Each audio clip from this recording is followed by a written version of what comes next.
Hello students, welcome to the video lectures on theory of computation. So in last video we have seen introduction to Murray machine. So in this video we are going to see introduction to the Mealy machine. So this Mealy and Murray, these are the finite automata with output. Okay, so the definition of Mealy machine is denoted by these 6 tuples. So this your capital M is equal to capital Q, where capital Q is nothing but it is a finite set of states. Then we are having sigma. So sigma is nothing but it is a finite input alphabet. Then we are having delta. So this delta is nothing but finite output alphabet. So as in this case, in this Mealy machine and Murray machine, they are generating output while reading the input. So whatever the output they are generating, so that is nothing but your finite output alphabets.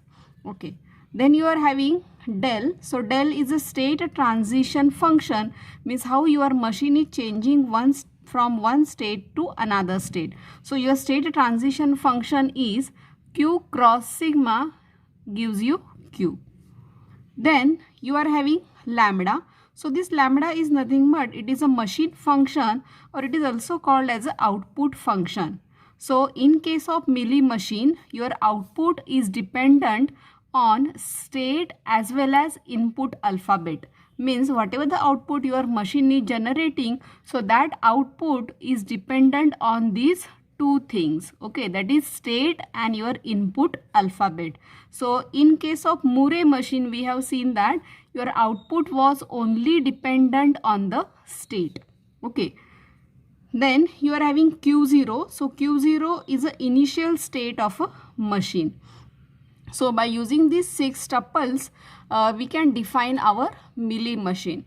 So in case of finite automata with output, we don't have a final state, and that's why in its definition we don't have a final state.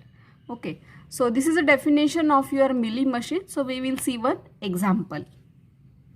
So for example, consider this example. So in this example, we are having two states, that is Q0 and Q1, and whenever your machine is in Q0 state and whenever it is reading input alphabet A, so it will generate the output as 1. So here whatever the output is there, so that output is associated with the transition. So in case of Murray machine, what we have seen that our output was associated with the state. So now we will see how to draw a state transition table for this Mealy machine. So here in this case we are having Q and we are having sigma. So here which are the states are there, that is Q0 is there and Q1 is there. So Q0 is a initial state. So in case of Mealy and Murray machine, there is no final state. So here input alphabets are A and 1.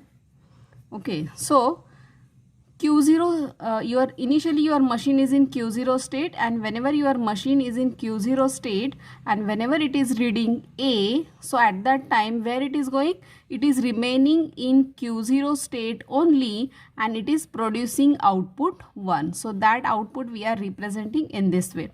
So Q0 on B, so Q0 on B, where it is going? It is going to Q1 state and the output associated is 0.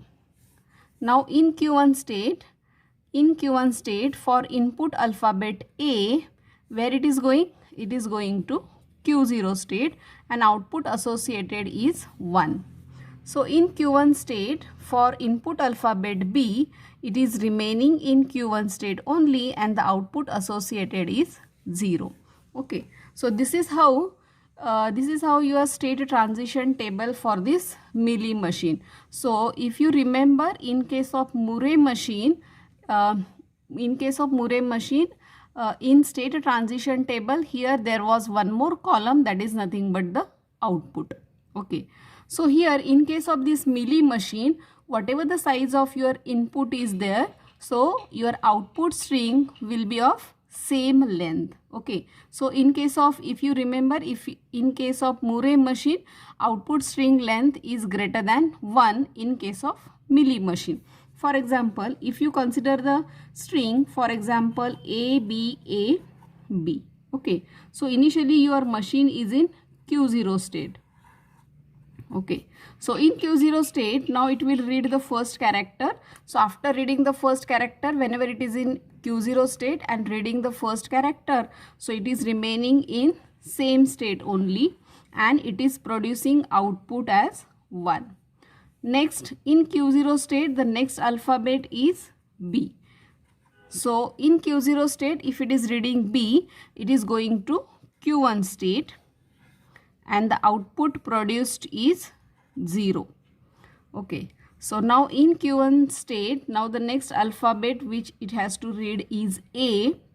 So in Q1 state, on reading A, it is going to Q0 state. It is going to Q0 state and output produced is 1. So the next character is B.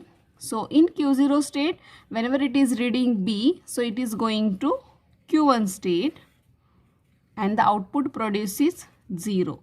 So if you consider here, so here input length was 4 and your output length is equal to 4. So the same length output will be generated in case of Mealy machine. Okay. So this is all about the introduction of your Mealy machine. So hope you have understood this concept. If you have any doubts, then write it in comment section. Thank you. Thank you for watching the video. Enjoy learning.